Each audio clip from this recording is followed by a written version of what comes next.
ಎಲ್ಲರಿಗೂ ನಮಸ್ಕಾರ ವೀಕ್ಷಕರೇ, welcome back to my channel. ನಾನು ಅನುಶ್ರೀ. ನಾನು ಇವತ್ತಿನ ದಿನ ಬೆಟ್ಟದ ನೆಲ್ಲಿಕಾಯಿ ಸಾಂಬಾರನ್ನ ಯಾವ ರೀತಿ ಮಾಡೋದಂತ ತೋರಿಸ್ಕೊಡಕತ್ತೀನಿ ರೀ.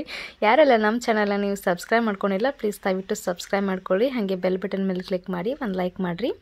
ಬನ್ನಿರಿ ಇವತ್ತಿನ ವಿಡಿಯೋ ನಾವು ಸ್ಟಾರ್ಟ್ ಮಾಡೋಣಂತ. ನಾನಿಲ್ಲಿ ಒಂದು ಪಾತ್ರೆನ ಬಿಸಿಗೆ ಇಟ್ಕೊಂಡು ಒಂದು ಬಾಳಿಗೆ ಬಿಸಿ ಇಟ್ಕೊಂಡು ಅದಕ್ಕೆ ಒಂದು ಚಮಚದಷ್ಟು ಎಣ್ಣೆನ ಹಾಕಿ ನಾನು 2 ಚಮಚದಷ್ಟು ತೊಗರಿಬೇಳೆ, 1 ಚಮಚದಷ್ಟು ನಾನು ಉದ್ದಿನಬೇಳೆ, ಒಂದು ಅರ್ಧ ಚಮಚದಷ್ಟು ಜೀರಿಗೆ, ಹಾಗೆ ಸ್ವಲ್ಪ ಮೆಂತ್ಯ ಮತ್ತು ಕಾಳು ಮೆಣಸನ್ನ ಹಾಕಾಕತ್ತೀನಿ ರೀ. ಇದೆಲ್ಲ ಹಾಕಿದಾದ್ಮೇಲೆ 1-2 ಚಮಚದಷ್ಟು ನಾನು ಹವೀಜ್ ಮತ್ತು ಧನಿಯಾ ಅಂತ ಏನು ಕರಿತೀವಿ ನೋಡ್ರಿ, ಅದನ್ನು ಹಾಕಿ ಸ್ವಲ್ಪ ಒಂದು ಅರ್ಧ ಚಮಚದಷ್ಟು ನಾನು ಸಾಸಿವೆನ ಹಾಕಾಕತ್ತೀನಿ ರೀ. ಸಾಸಿವೆ ಇದೆಲ್ಲ ಹಾಕಿದಾದ್ಮೇಲೆ ನಾವು ಊರಿನ ಕಡಿಮೆ ಇಟ್ಟು ಇದನ್ನು ಪೂರ್ತಿ ಗೋಧಿ ಬಣ್ಣ ಬರೋವರೆಗೂ, ಅಂದ್ರೆ ಬ್ರೌನ್ ಕಲರ್ ಬರೋವರೆಗೂ ನಾವು ಚೆನ್ನಾಗಿ ಹುರ್ಕೊಳ್ಳೋಣಂತ್ರಿ. ಇವಾಗ ನಾನು ಖಾರಕ್ಕೆ ಸ್ವಲ್ಪ ಒಂದು 3 ಹಸಿಮೆಣಸಿನ್ಕಾಯಿನ ಹಾಕಾಕತ್ತೀನಿ. ಈ ಹಸಿಮೆಣಸಿನ್ಕಾಯಿ ನಿಮ್ಗೆ ಸ್ವಲ್ಪ ಖಾರ ಜಾಸ್ತಿ ಬೇಕನ್ನೋದಾಗಿದ್ದರೆ ನೀವು ಇನ್ನೊಂದು ಮೆಣಸಿನ್ಕಾಯಿನ ಹಾಕೋಬೋದು ರೀ. ಈ ರೀತಿ ನಾನು ಕಲರ್ ಚೇಂಜ್ ಆಗೋವರೆಗೂ ಹುರ್ಕೊಂಡಿದ್ದೀನಿ. ಇದು ಹುರ್ಕೊಂಡು ಆರಾಕ್ ಬಿಟ್ಬಿಡೋಣ ಅಂತ ಇಲ್ಲಿ ನಾನು 1-2 ನೆಲ್ಲಿಕಾಯಿನ ಸಣ್ಣಗೆ ಕಟ್ ಮಾಡಿ ಇಟ್ಕೊಂಡೀನಿ ರೀ. ಅದರೊಳಗಿನ ಬೀಜ ತೆಗೆದೀನಿ. ಹಾಗೆ 1-2 ಚಮಚದಷ್ಟು ನಾನು ಹಸಿ ಕಾಯಿ ತುರಿನ ಹಾಕಾಕತ್ತೀನಿ ರೀ. ಇದು ಹಾಕಿದಾದ್ಮೇಲೆ ನಾವೇನು ಹುರಿದು ಇಟ್ಕೊಂಡಿದ್ದೀವಿ ನೋಡ್ರಿ, ಅದನ್ನಷ್ಟು ಇದರಲ್ಲಿ ಹಾಕಿ ಸ್ವಲ್ಪ ನೀರು ಹಾಕ್ಕೊಂಡು ನಾವು ಇದನ್ನು ಮಿಕ್ಸಿಗೆ ನುಣ್ಣಗೆ ರುಬ್ಬಿ ಇಟ್ಕೊಂಡ್ಬಿಡೋಣಂತ್ರಿ. ಈ ರೀತಿ ನಾನು ನೈಸಾಗೆ ರುಬ್ಬಿ ಇಟ್ಕೊಂಡಿದ್ದೀನಿ ರೀ.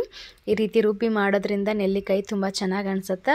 ಹಾಗೆ ನಾವು ಒಂದೊಂದು ಸರಿ ನಾವು ವಿಡಿಯೋದು ಹಾಕಿ ಮಾಡಿದರೂ ಕೂಡ ಅದನ್ನು ಮಕ್ಕಳು ತೆಗೆದು ಬಿಡ್ತಾರೆ. ಸೊ ಹಾಗಾಗಿ ರುಬ್ಬಿ ಹಾಕೋದ್ರಿಂದ ಎಲ್ಲರೂ ತಿಂದುಬಿಡ್ತಾರೆ. ಹಾಗಾಗಿ ನಾನು ಇದನ್ನು ನೆಲ್ಲಿಕಾಯಿನ ರುಬ್ಬೇನಿ ರೀ. ಇವಾಗ ನಾವೇನು ಮಾಡೋಣ ಅಂದರೆ ಒಂದು ಪಾತ್ರೆಗೆ ಹಾಕ್ಕೊಂಡು ನಾನು ಇಲ್ಲಿ 1 ಗ್ಲಾಸ್ ಆಗೋಷ್ಟು ನಾನು ನೀರನ್ನ ಹಾಕಾಕತ್ತೀನಿ ರೀ. ಇದು ಒಂದು 3-4 ಜನಕ್ಕೆ ಆಗೋಷ್ಟು ನಾನು ಸಾಂಬಾರನ್ನ ಮಾಡಾಕತ್ತೀನಿ ರೀ. ಈ ರೀತಿ ಇಷ್ಟು ತೆಳ್ಳಗೆ ನಾನು ಇಟ್ಕೊಂಡಿನಿ ನೋಡ್ರಿ. ಇವಾಗ ಏನು ಮಾಡೋಣ ಅಂದರೆ ಗ್ಯಾಸ್ ಹಚ್ಕೊಂಡು ಇದನ್ನು ನಾವು ಸ್ವಲ್ಪ ಬಿಸಿಗೆ ಇಟ್ಬಿಡೋಣಂತ್ರಿ. ಇದು ಬಿಸಿ ಆಗ್ತಿದ್ದಂಗೆ ನಾವು ಇಲ್ಲಿ ಸ್ವಲ್ಪ ಅರಿಶಿನ, ಒಂದು ಅರ್ಧ ಚಮಚದಷ್ಟು ನಾನು ಅರಿಶಿನ, ಹಂಗೆ ಸ್ವಲ್ಪ ರುಚಿಗೆ ತಕ್ಕಷ್ಟು ಉಪ್ಪನ್ನ ಹಾಕಾಕತ್ತೀನಿ ರೀ.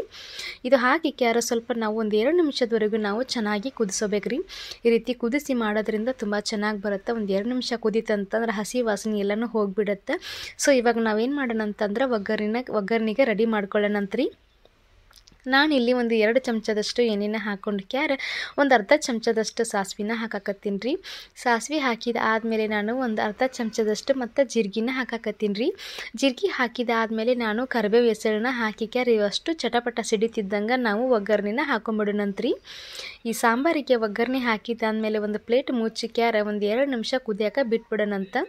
ಈ ರೀತಿ ಸೀಸನಲ್ಲಿ ಸಿಗ್ತಕ್ಕಂಥ ಫ್ರೂಟ್ಸು, ತರಕಾರಿನ ನೀವು ಮನೆಯಲ್ಲೇ ಮಾಡ್ಕೊಂಡು ತಿನ್ನಿರಿ, ತುಂಬ ಚೆನ್ನಾಗಿ ಅನಿಸುತ್ತೆ. ಆರೋಗ್ಯಕ್ಕೂ ತುಂಬ ಒಳ್ಳೆಯದು. ಹಾಗೆ ನೆಲ್ಲಿಕಾಯಿ ಅಂತೂ ಆರೋಗ್ಯಕ್ಕೂ ತುಂಬ ಒಳ್ಳೆಯದು. ಹೇರ್ಸ್ಗೆ ಮತ್ತು ಸ್ಕಿನ್ಗೆ ಎಲ್ಲದಕ್ಕೂ ತುಂಬ ಒಳ್ಳೆಯದಿದೆ. ಶುಗರ್ ಇದ್ದವ್ರಿಗೂ ಕೂಡ ಇದರಲ್ಲಿ ಹೇಳ್ತಾ ಹೋದರೆ ತುಂಬ ಇದೆ. ಹಾಗಾಗಿ ನಿಮ್ಗೆಲ್ರಿಗೂ ಗೊತ್ತು ಇದರಲ್ಲಿ ಎಷ್ಟು ವಿಟಮಿನ್ಸು ಅದೆಲ್ಲ ಇದೆ ಅಂತ. ಸೊ ಈ ರೀತಿ ನೆಲ್ಲಿಕಾಯಿ ಸಾಂಬಾರನ್ನ ಮಾಡಿ ತಿನ್ನೋದ್ರಿಂದ ಆರೋಗ್ಯಕ್ಕೂ ತುಂಬ ಒಳ್ಳೆಯದು. ಸ್ವಲ್ಪ ಕೊತ್ತಂಬರಿ ಹಾಕಿದಾದ್ಮೇಲೆ ಮತ್ತೆ 1-2 ನಿಮಿಷ ಚಂದಾಗ ಕುದಿಸಿಟ್ಕೊಂಡ್ಬಿಡ್ರಿ. ಈ ರೀತಿ ನೀವು ಸಾಂಬಾರನ್ನ ಕುದಿಸಿದ್ರಂತಂದ್ರೆ ಸಾಂಬಾರು ರೆಡಿ ಆಗ್ತೈತಿ. ಸ್ವಲ್ಪ ನೀವೇನಾದರೂ ಉಪ್ಪು ಖಾರ ಸ್ವಲ್ಪ ರುಚಿ ನೋಡ್ಕೊಂಡು ನಿಮ್ಗೆ ಇನ್ನೊಂದು ಚೂರು ಉಪ್ಪು ಬೇಕಂತಂದ್ರೆ ನೀವು ಉಪ್ಪು ಹಾಕೋಬೋದು ರೀ. ಇವಾಗ ರೆಡಿ ಆಯ್ತು ನೋಡಿರಿ ಸಾಂಬಾರು, ನೆಲ್ಲಿಕಾಯಿ ಸಾಂಬಾರು.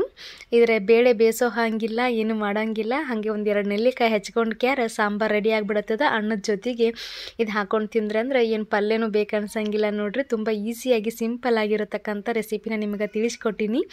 ಒಂದು ಸಲ ಟ್ರೈ ಮಾಡಿ ನೋಡಿರಿ, ಹೆಂಗೆ ಅನ್ನಿಸ್ತಂತ ನಮಗೆ ಕಮೆಂಟ್ ಮೂಲಕ ತಿಳಿಸಿರಿ. ನಾನು ಯಾರೆಲ್ಲ ನಮ್ಮ ಚಾನಲ್ ಸಬ್ಸ್ಕ್ರೈಬ್ ಮಾಡ್ಕೊಂಡಿಲ್ಲ, ಪ್ಲೀಸ್ ದಯವಿಟ್ಟು ಸಬ್ಸ್ಕ್ರೈಬ್ ಮಾಡ್ಕೊಳ್ರಿ. ನಮಸ್ಕಾರ ರೀ.